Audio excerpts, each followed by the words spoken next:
বাংলাদেশে যে উপেক্ষিত সেই ফুটবলার অস্ট্রেলিয়া জাতীয় দলের দ্বারপ্রান্তে। বাংলাদেশি বংশোদ্ভূত ফুটবলার আরহাম ইসলাম অস্ট্রেলিয়া অনূর্ধ্ব-20 জাতীয় দলের 60 জনের প্রাথমিক স্কোয়াডে ডাক পেয়েছেন। হ্যাঁ, ঠিকই শুনছেন, সেই আরহাম যাকে বাংলাদেশ এখনো পর্যন্ত একটা সুযোগ দেওয়ারও প্রয়োজন মনে করেনি। একসময় যাকে বাংলাদেশ অনূর্ধ্ব-19 ও অনূর্ধ্ব-23 দলের যোগ্য না বলে বাদ দেওয়া হয়েছিল, সেই আরহাম আজ বিদেশের মাটিতে নিজের মেধা ও পরিশ্রম দিয়ে প্রমাণ করে দিয়েছে প্রতিভা কখনো থেমে থাকে না।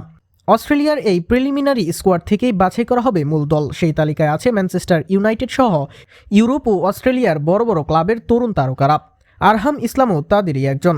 আরহাম অস্ট্রেলিয়ার টপ টায়ার ক্লাবের অনূর্ধ্ব-23 দলে খেলছেন, নিয়মিত ট্রেনিং করছেন, যাকে সহজেই বাংলাদেশের লেফট উইংয়ে দুর্দান্ত অপশন হিসেবে রাখা যেত। সেই ছেলেটাকে বাফুফে সম্পূর্ণ উপেক্ষা করেছে, অথচ জাতীয় দলে এমন কিছু ফুটবলার রয়েছে যারা নিজ ক্লাবের একাদশেও জায়গা পান না, তবুও তারাই বারবার ডাক পান, কারণ অভ্যন্তরীণ রাজনীতি আর নিজস্ব লবি। বাংলাদেশ যাকে সুযোগ দিল না, কিন্তু অস্ট্রেলিয়ার মতো ফুটবল পাওয়ার হাউস দেশ তাকে ন্যাশনাল স্কোয়াডের প্রাথমিক তালিকায় ডেকে নিচ্ছে। বাফুফের অদক্ষতায় আমাদের তরুণরা প্রতিদিন হারিয়ে যাচ্ছে একজন করে। আরহাম ইসলাম বাংলাদেশের ফুটবলে কিভাবে পরিচিত হয়ে উঠলেন, জেনে নেই সেই গল্পটাও। 2024 সালের অক্টোবরে অস্ট্রেলিয়ার টপ টায়ার এ লিগের দল ওয়েস্টার্ন ইউনাইটেডের অনূর্ধ্ব-19 দলের খেলা। লেফট উইঙ্গার আরহাম ইসলাম প্রথম এসেছিলেন বাংলাদেশ অনূর্ধ্ব-17 দলের হয়ে সাফ অনূর্ধ্ব-17 টুর্নামেন্টের কোয়ালিফায়ার খেলার জন্য। তখনকার ওই বয়সভিত্তিক দলের হেড কোচ ছিলেন কোচ সাইফুল বারী টিটো, যে গত কয়েক মাস আগেই প্রবাসী ফুটবলারদের ট্রায়ালে যুক্ত ছিলেন, যেখান থেকে অন্তত 6 থেকে 7 জন প্রবাসী ফুটবলারকে বলতে গেলে অন্যায়ভাবে বাদও দেওয়া হয়েছিল। বর্তমানে আরহাম খেলছেন ওয়েস্টার্ন ইউনাইটেডের অনূর্ধ্ব-23 এবং অনূর্ধ্ব-21 দলে। তার বয়স 17 এবং উচ্চতা 5 ফুট 10 ইঞ্চি। আরহাম ইসলামের জন্ম ঢাকা শহরে। জন্মের পর সে তার বাবা মায়ের সাথে অস্ট্রেলিয়া চলে যায়। সে হিসেবে আরহামকে একজন বিদেশি ফুটবলার বললেও ভুল হবে।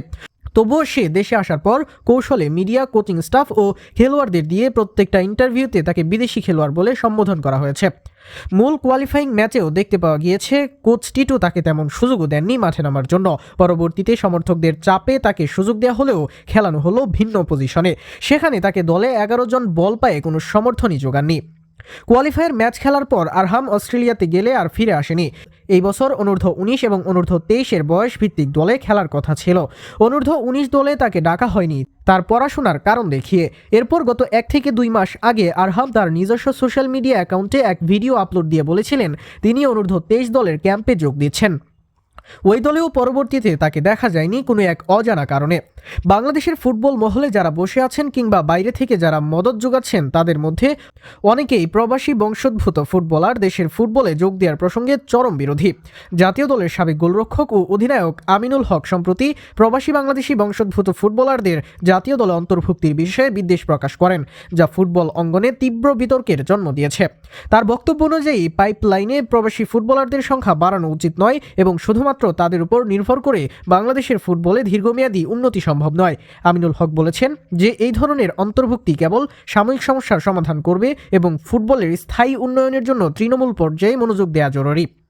সাবেক এই ফুটবলারের এই মন্তব্যকে অনেকেই প্রবাসী বিদ্বেষী বা সংকীর্ণ বলে সমালোচনা করেছেন।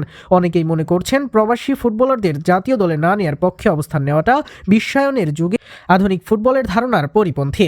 এই সিদ্ধান্ত দেশের ফুটবলের সম্ভাবনাকে সীমাবদ্ধ করে দেবে, কারণ আন্তর্জাতিক মানসম্পন্ন খেলোয়াড়দের অভিজ্ঞতা ও পেশাদারিত্ব স্থানীয়দের জন্য অনুপ্রেরণা হিসেবে কাজ করতে পারে।